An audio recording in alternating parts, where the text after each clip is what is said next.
The legend tells of a monkey trap method where two holes are carved into a wooden board, just large enough for a monkey to fit its hand through.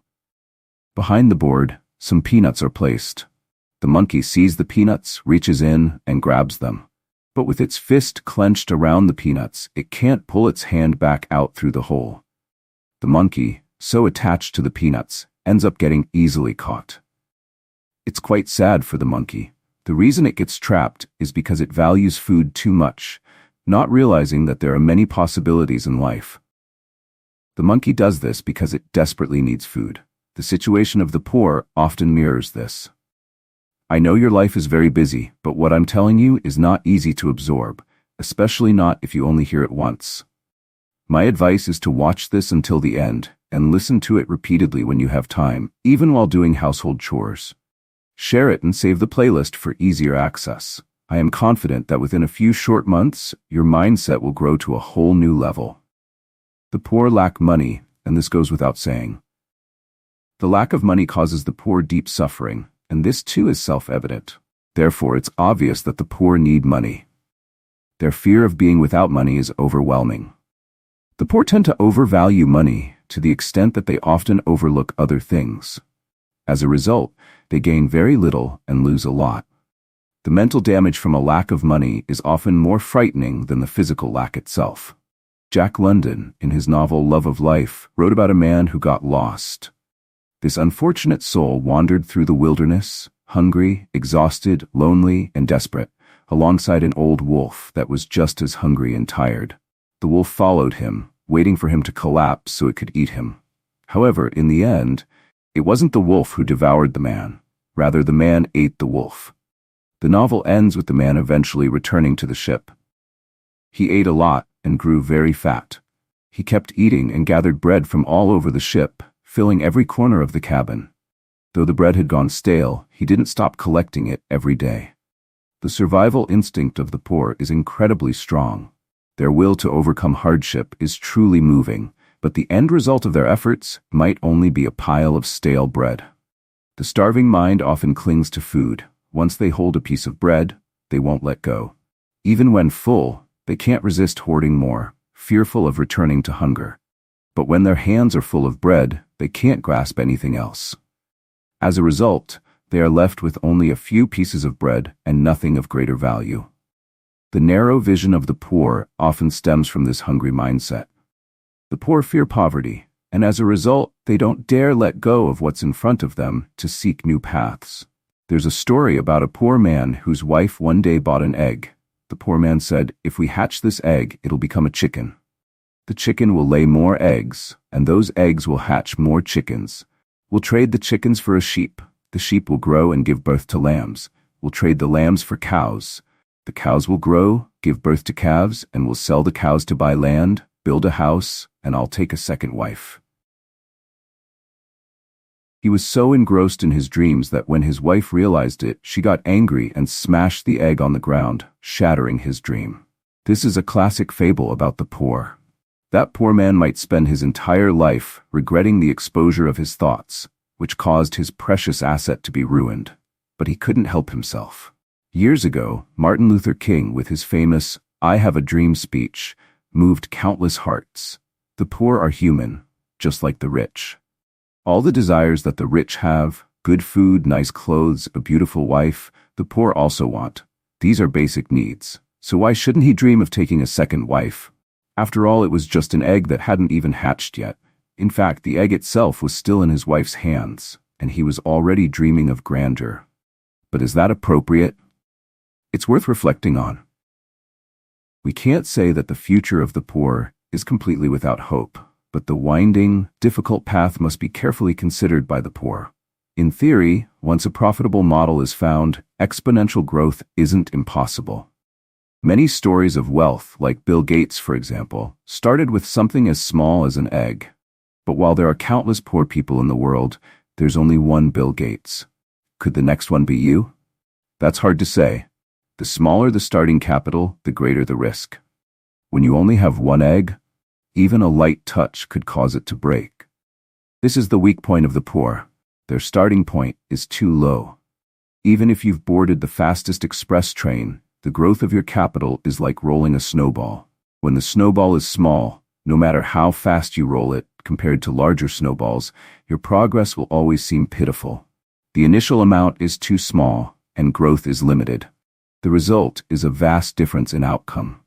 Poor people often start with small businesses, hoping to grow them into big ones, like turning an egg into a herd of cows. But there are too many factors, too many steps in between. If you haven't gone through the whole process, you won't grasp the nature of wealth. Even if you suddenly come into a large fortune, you won't be able to spend it wisely.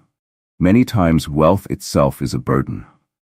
Divers know that if they dive too deep, they might bleed from the ears and eyes. This isn't a threat, it's reality. The poor, in most cultures, are at a disadvantage. Whether it's seating arrangements at meals, drinking tea, or studying, there are set rules. Those of high status sit at the head of the table, their back against the wall, facing the main door.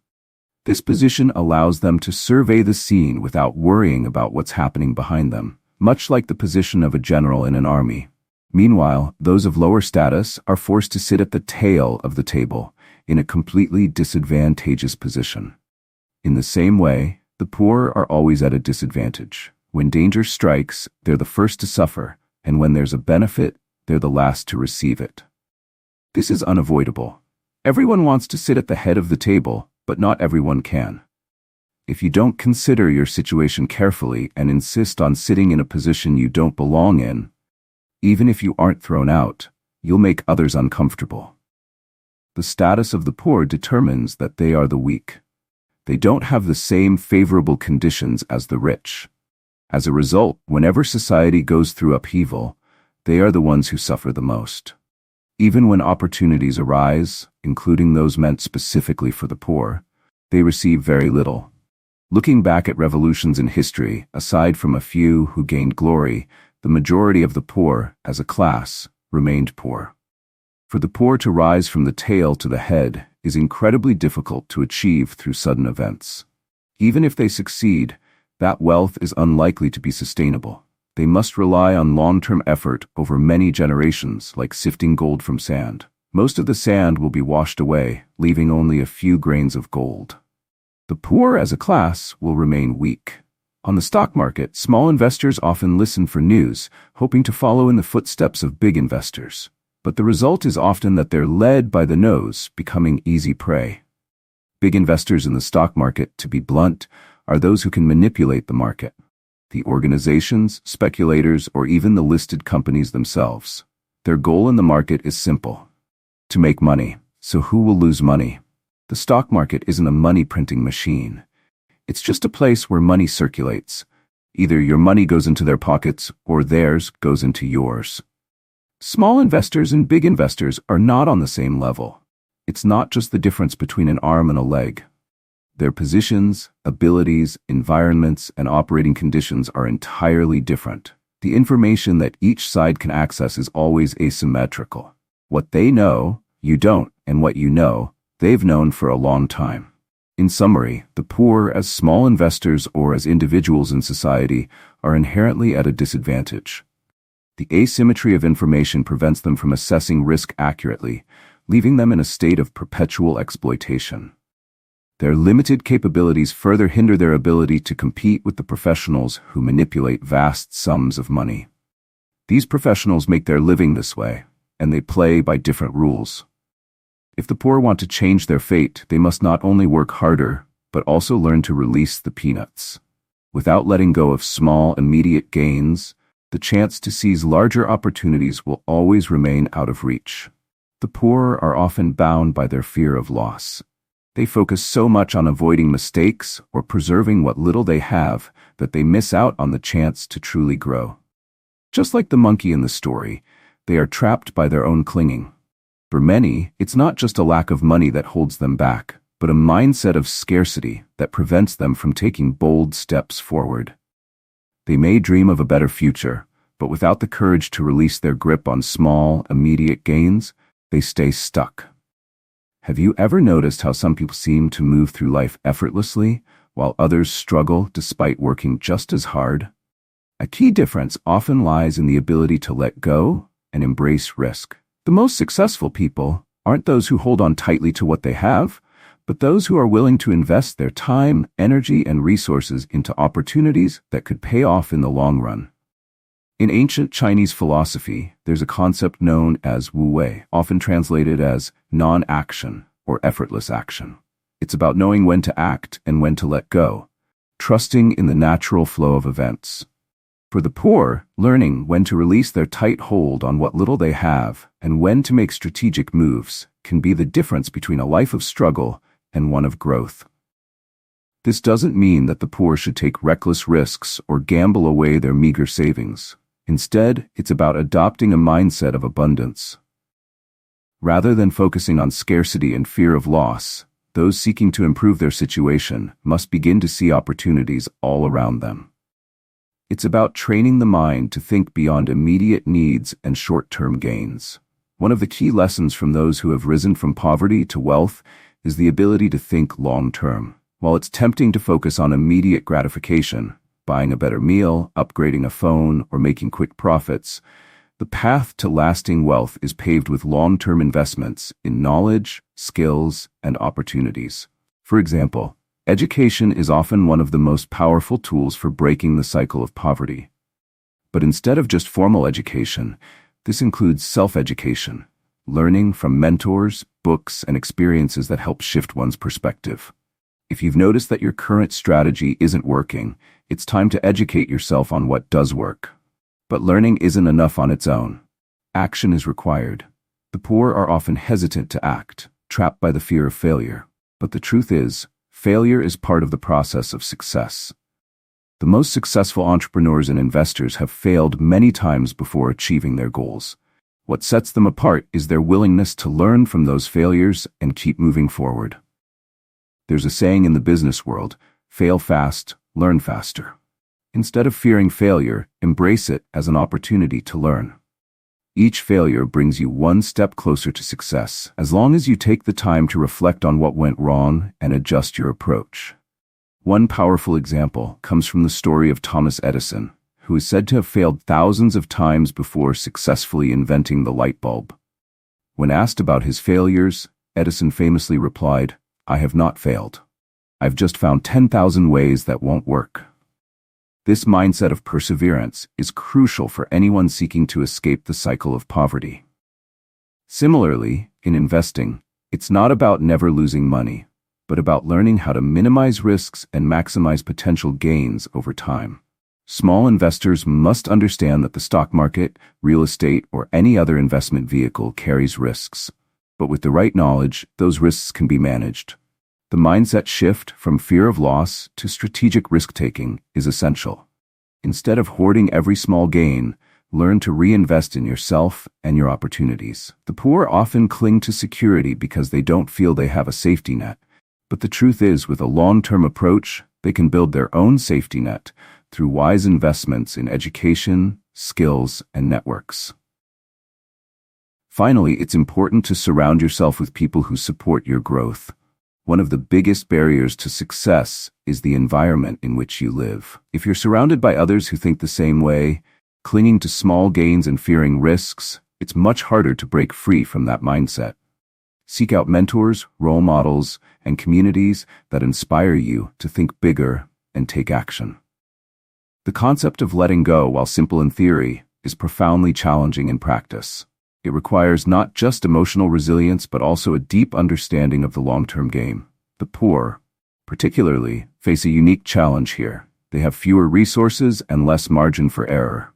Every decision feels like it carries enormous weight because a single wrong move can have devastating consequences. However, staying within the comfort zone of minimal risk can be just as dangerous. When you refuse to take risks, you limit your growth potential. It's like planting a tree in a small pot. No matter how much you water it, it will never grow beyond the constraints of its container. The same is true for people who are trapped in the cycle of poverty. Their environment, their mindset, and their fears become the pot that limits their growth. The key to breaking free is to recognize that the pot can be changed. You can move the tree to richer soil, to a bigger space where it can truly thrive. But that requires first identifying the constraints that are holding you back. For many, these constraints are not just financial, but psychological.